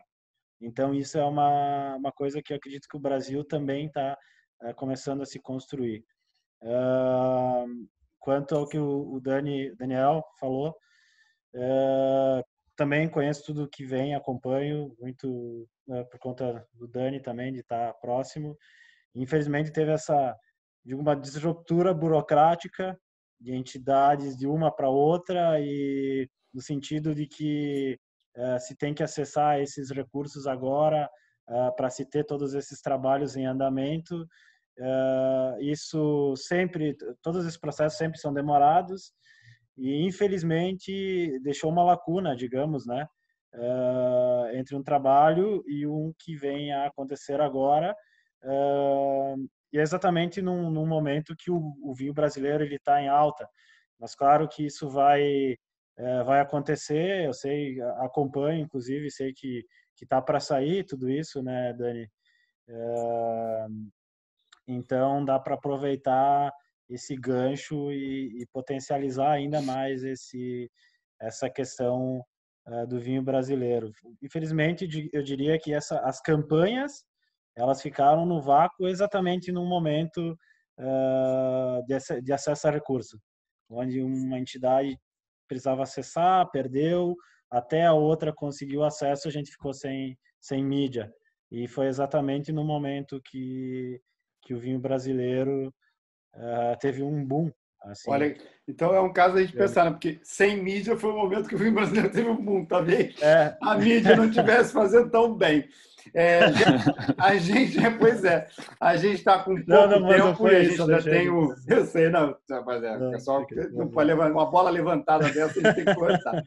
A gente tem pouco tempo e ainda falta falar do rosé, da Dom Giovanni, mas eu queria que você desse um ponto de vista do distribuidor, né, que também é importador, e da sommelier. O que a gente pode fazer isso? Em 1 minuto. Boa, lógico. Vou tentar. Eu acredito que eu vou pegar o gancho mesmo que vocês falaram e até do que a Paulinha falou, que esse momento de quarentena faz com que as pessoas talvez olhem de fato para o produto nacional e valorizem ele no sentido de que, deixa eu comprar local, né? Esse movimento da compra local tem surgido bastante. E aí, eu acho que é uma questão, na verdade, só de provar mesmo. Quando as pessoas provarem o vinho nacional, elas vão ver que o produto é de qualidade. Então, assim, quando elas dão o primeiro passo para essa prova, já vai ficar muito claro de que o vinho nacional tem essa qualidade que vale pelo preço e que vamos comprar de novo. Não à toa, a gente começou esse projeto no começo de junho, as pessoas compraram e as pessoas estão voltando a comprar e as pessoas provam e me marcam. Então, assim, acho que a Paulinha me segue assim no Instagram, vê que as pessoas me marcam e falam que gostam. Então, é isso, né? Esperar que as pessoas deem o primeiro passo, porque depois que derem o primeiro passo, tá tudo certo, gente. A qualidade está ali, seja no branco, passado em lias, seja no tinto mais encorpado, no espumante. A qualidade está ali, para todos os gostos e todos os bolsos. Que poder de síntese sensacional. Em 1 minuto ela falou tudo. Eu vou rapidinho, também muito rápido, falar só da experiência que eu tive com Portugal. Quando a gente começou a fazer o trabalho de educação, especialmente de educação aqui do vinho português no Brasil, Portugal estava atrás no mercado brasileiro dos importados, de Argentina, de Chile, e estava atrás também de França e de Itália, estava em quinto, e de Espanha, estava em 6º lugar. Hoje, Portugal está na frente da Argentina, já é o país com o 2º maior volume e valor de vinhos importados no Brasil, diminuindo a distância para o Chile. Muito foi o trabalho de educação. A gente foi para Belém, João Pessoa, Goiânia, Brasília, fora os grandes centros, Rio, São Paulo, Curitiba, Florianópolis, Brasília, Belo Horizonte. Tudo isso a gente foi várias vezes, mas também em centros periféricos, Recife, Maceió, também muitas vezes, fazendo formações, não só da Vini Portugal, mas também de regiões específicas, do Alentejo, do IVDP e do Vinhos Verdes, que são as 3, e Tejo são as 4 que trabalham mais o mercado brasileiro. E sempre deu resultado. Esse resultado das ações, especialmente educacionais, a gente viu a médio prazo, não chegou nem a ser a longo prazo, e a gente viu Portugal subir quase feito um cometa no mercado brasileiro como fez. Talvez essa experiência portuguesa seja não só um caminho do que a gente possa fazer aqui, mas também uma forma de promover o vinho brasileiro lá fora. Eu vou muito para a China, esse ano não fui, evidente, por razões óbvias, mas vou muito para a China para fazer as formações do IVDP, que é o Instituto do Vinho do Douro e do Porto. É inacreditável o mercado chinês. Quem acha que o chinês bebe vinho com Coca-Cola não sabe nada do que passa lá. O Brasil está perdendo uma oportunidade grande de entrar naquele mercado fazendo um trabalho educacional muito forte, porque o nosso vinho agrada ao paladar deles. Eles já pensam por eles próprios, eles já não bebem mais Bordeaux ou Bordeaux, porque Bordeaux é o que tem que ser bebido. Não. Eles já provam muito bem, tem uma quantidade enorme de formandos em W7 lá, é inacreditável. As turmas, praticamente todo mundo é formando de W7. Os caras bebem e chupam a informação de uma forma que nós temos que estar lá. A gente precisa aprender, entender bem as oportunidades para a gente aproveitá-las. Antes agora da gente dar o... A gente tem esse vinho aqui. Dani, você de novo, porque eu estou tomando ele aqui, está uma delícia esse cara aqui. Fala um pouquinho desse rosé que a gente está tomando agora. Vamos lá, então. Vamos mostrar bem ele aqui também, isso mesmo. Cadê? Olha isso aí.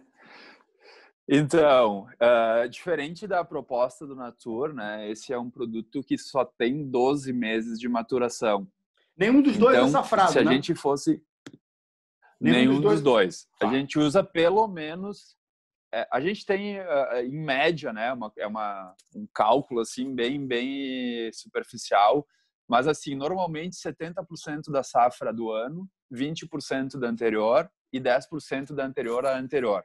Tá? Então, é mais ou menos o que a gente procura para manter um padrão de produto aí dependente das variações de safra, né? Uhum. Mas quando a gente for fazer um comparativo com o Natur, né? O Natur ele já apresenta aquela torrefação, aquela coisa da levedura, né, da maturação da levedura em autólise é bem mais marcante, até porque ela não tem a interferência, o espumante não tem a interferência do licor de expedição.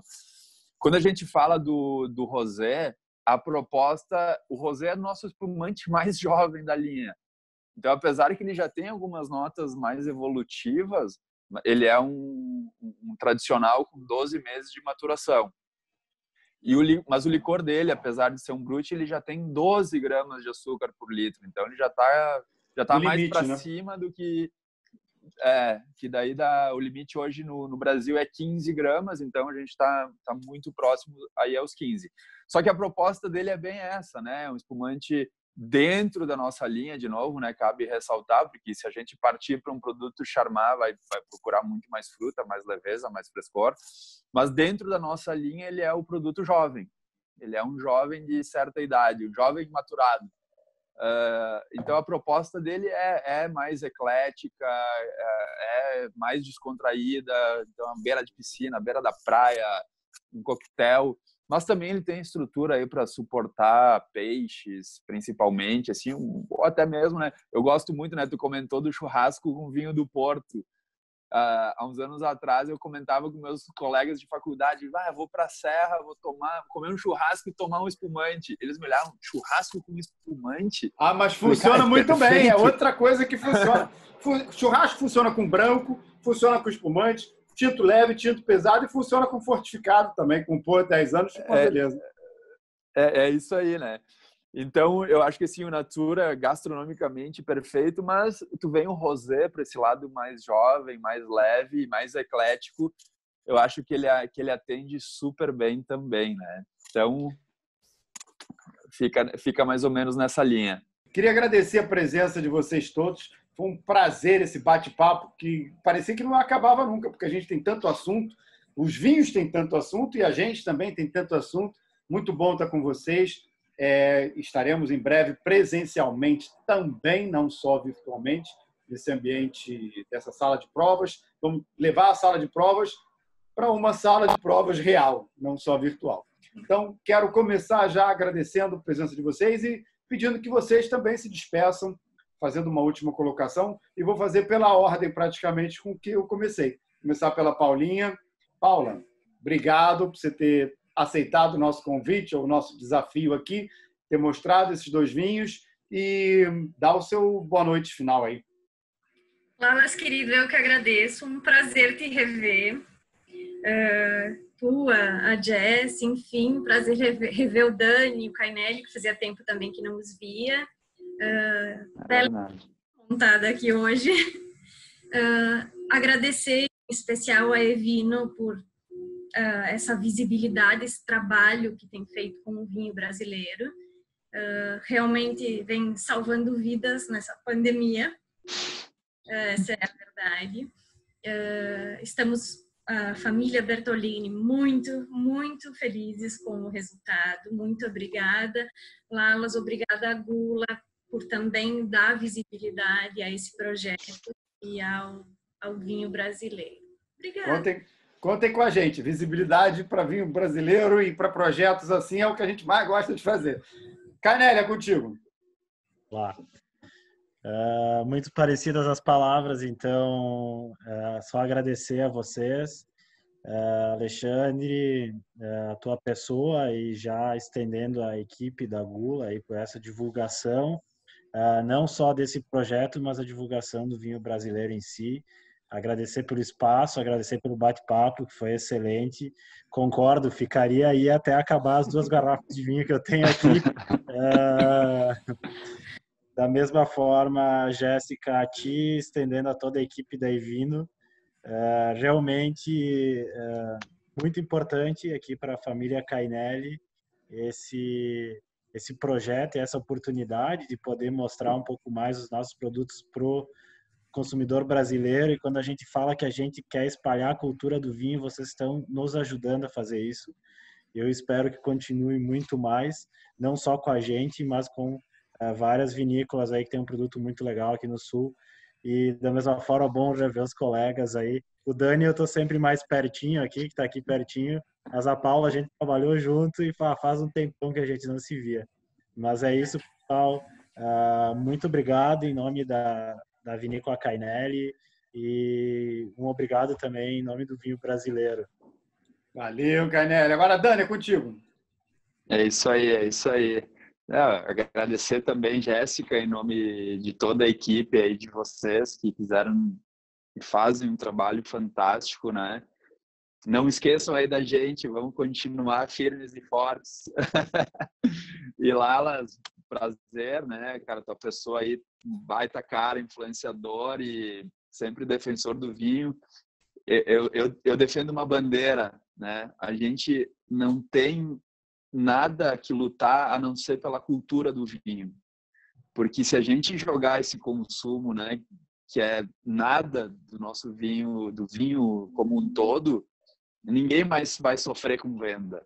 Então a gente tem que unir forças para quebrar essa cultura, a cultura do vinho, e botar a taça na mesa do consumidor. Vinho é alimento, né? Eu acho que essa é a bandeira. E então a importância dos canais de comunicação e a Evino como comerciante, mas também como uma comunicação que atinge um número incrível de clientes, é de extrema importância mesmo. Então, contem com a gente, contem, eu acho que de forma setorial a gente vai fazer um trabalho para conversar entre nós e conversar com o canal de comunicação de uma forma mais aberta para a gente poder quebrar essa cultura aí de baixo consumo. Então, valeu, estamos aguardando vocês por aqui, assim que toda essa poeira baixar, e vamos tomar bons vinhos e continuar esse bate-papo. Sem dúvida. Cara, sabe as palavras, Dani, porque eu sempre bato nessa tecla. O inimigo do vinho brasileiro não é o vinho importado, um não invalida o outro, muito pelo contrário, eles se complementam, e é bom para o Brasil ter o vinho importado aqui. Vai obrigar praticamente ao nosso vinho buscar o seu próprio caminho. Então, é um jogo de ganha-ganha. E acho que se importados e brasileiros trabalharem em conjunto, a gente vai conseguir exatamente o cenário que você falou, aumentar o consumo de vinho. O Brasil é grande o suficiente, tanto para o consumo de vinho brasileiro, quanto para o consumo de vinho importado. A gente pode subir esses números e vai todo mundo ganhar bastante. Jéssica, agora é com você. O teu boa noite, despedida aí, obrigado por ter vindo e ter proporcionado essa prova bastante enriquecedora para a gente. Imagina, obrigada, Lalas e Gula, pela oportunidade, pelo espaço.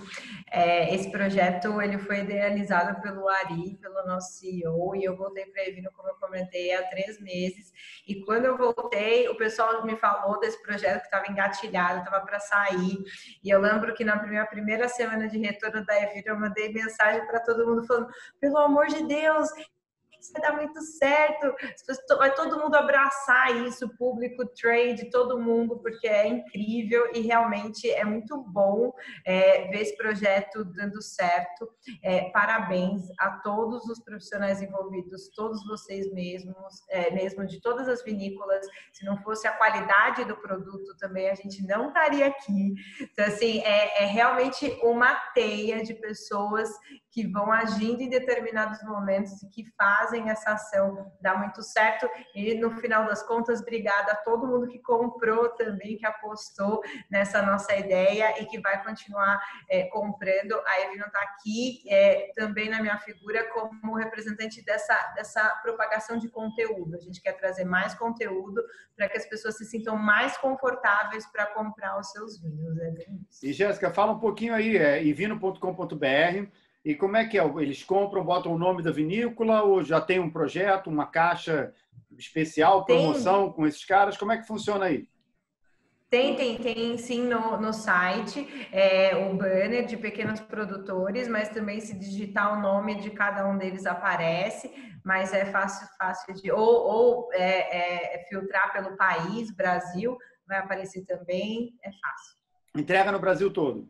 Entrega no país inteiro. Isso é que é bom. É muito importante esse canal de distribuição. É uma coisa que talvez, como eu falei logo no início, quando a gente estava falando da Don Giovanni, que era difícil, era até legal, porque quando a gente tinha uma tiração de onda só, mas a gente não quer viver só de nicho, né? A gente quer que o produto seja conhecido, que as pessoas tenham acesso a ele. Então é muito bom quando a gente tem um canal bom de distribuição. Parabéns a Evino pela iniciativa e parabéns aos produtores por esses vinhos que a gente provou aqui, que foram realmente muito bons e com uma qualidade bastante alta. É isso aí. Show de bola. Obrigado a todos por assistir a gente. 2 horas de exato. Um brinde. Isso aí. Cadê suas taças aí? Ergam suas taças. Tem que beber, né? Tem que beber. Vamos lá, então. Saúde. Saúde. E queria só fazer um adendo aqui. Queria dedicar essa sala de provas. Ontem eu vim do jornalismo esportivo. E ontem a gente perdeu um grande jornalista esportivo. O Rodrigo Rodrigues era um cara com um talento absurdo, um carisma único. Assim, às vezes a gente não entende essas coisas, como é que um garoto com 45 anos e tanta coisa pela frente, não chegou nem perto do auge da carreira dele, vai embora assim. Então eu queria dedicar essa sala de provas ao Rodrigo Rodrigues, que era um grande cara, uma grande pessoa, além de um grande profissional e um grande flamenguista como eu. Então, saúde. Abraço a todos e abraço ao Rodrigo, pessoal, onde ele estiver. Obrigado. Abraço. Abraço.